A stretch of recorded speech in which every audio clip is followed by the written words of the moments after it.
Hello, my name is Tiffany Chang, and this is Conductor as CEO, where I share some of my ideas about leadership. I imagine a world where conductors make artistic organizations great, like CEOs make businesses great. First, by being of service to its people so that they may feel like their work matters. I've never felt like I was doing anything important with my life or my career. I'm always busy taking on a new job, working on a project, or preparing for a performance. But within all that busyness, why did I feel like my work has no meaning? Why did I feel like there must be more to a career than trying to break through the noise, rise through the ranks, and gain industry affirmation? What was I not doing right? Today, I'd like to share with you how my desperate attempts to answer those questions actually led me on a journey to uncover my own mission and purpose. Ever since I started conducting, I couldn't help but obsess about making the experience worthwhile for those who worked with me. I didn't know why or how to articulate this burning desire. I just know that I wanted people to walk away thinking it was the best working experience of their life. I would obsess over making the parts perfect with matching bowings and just the right paper size. I would ensure the rehearsal conditions were perfect with just the right amount of space between the chairs and no broken stands. Not even the ones that work but won't stay up. I would be transparent about why we're rehearsing certain things and take time to provide a bird's eye view of the whole process from start to end. I valued my own integrity in my depth of preparation and artistry, while trusting the musicians to bring their own integrity. I allowed musicians to have freedom and tried hard to not micromanage. If it makes sense, it works for me, even if it may not be what I had in mind to begin with. Finally, I aim to demonstrate the purpose and context of our roles so we all know why we are important in the larger picture. I knew these things made a difference and I valued them greatly. Yet, I did not know how to articulate and justify why to myself and others. Sometimes it felt like I was the only one in the world who would care about these things. For most of my professional life, I was also really interested in learning about leadership ideas in business.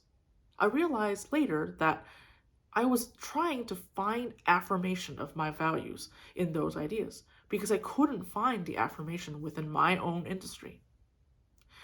I wanted proof that my natural inclination of caring for the musicians was one that is valid. I wanted concrete explanations for why I was obsessed with those little details. In my research and learning, I kept on being drawn to three specific topics. One, building organizations using purpose and shared values. Two, promoting psychological safety. And three, cultivating employee centric workplaces. I just found these to be endlessly fascinating. I read about them and I started writing about them about a year ago in this blog. And 7 months into writing the blog, I had a revelation. I realized that these topics and words perfectly describe what I value as a leader and have always valued, and that they actually all fell under the large umbrella of job satisfaction. This realization meant I not only had the words to describe my values, but I also had a body of research and ideas from the business industry to help flesh out why and how it works. I was able to connect the dots. I was able to link my interests and values as a leader to understanding why I was always inclined to provide the best experience for musicians as a conductor. And so now I had words to articulate my burning desire. I cared about the musicians being happy doing their jobs. I created an experience where they were motivated by collective purpose. They felt safe to bring their best work, even if it included some failures along the way, and where they felt their work mattered and that they are valued. It really helped to have these words to gain clarity, direction, and motivation for myself. I've always had it in me, but I couldn't see it. I had to slowly uncover it from all the noise. Now, I feel like my work can really begin because I know where I'm going and why I'm doing it.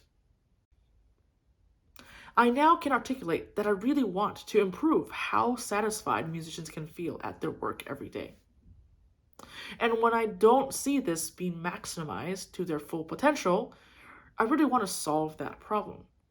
And I want to answer the questions that have been in my head for a long time about why we are not capitalizing on maximum happiness at work for musicians. Here are some questions that I've been curious about. How do we use purpose and shared values to improve our hiring processes, to distinguish between our artistic organizations, and to motivate musicians?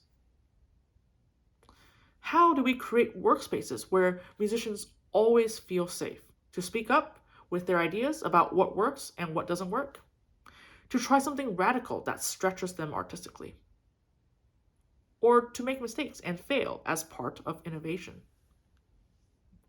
How do we help musicians feel that their work matters, that their time is valued, to feel fulfilled and purposeful when they show up every day? How do we do all of that? As I do more writing and thinking, I realize how much I don't know, how many problems exist that are undiscovered and unsolved, and how I'm not smart enough to solve those problems on my own. So it occurred to me that I'm not here on this blog to provide all the answers. I'm here to find the other people who want to answer the same questions I'm interested in. I know there are people out there, like you listening to this right now, who have expertise, experiences, and ideas. I'm curious to learn from you and hear your perspectives. I need and want your help. If you're one of these people, here's something you can do right now. Starting February 2022, I'll be hosting a Zoom call every other month to hold space to have these conversations. Together, we can brainstorm, ask questions, wonder about what ifs, and the best part is that there's no pressure to have all the answers by the end of the meeting. And I believe simply engaging with like-minded people will feel like progress. Sometimes we may feel stuck simply because we feel alone and we feel helpless because we don't see others around us doing the same things. I certainly felt that way. So I hope you'll join me to have these conversations. To join at any point, please fill out the Google form that I will link below, and I will be in touch. Looking forward to seeing you at one of these calls. And if any of these ideas resonate with you, please consider signing up in the link below to receive an email with each new blog post sent directly to your inbox. Thank you, and have a great day.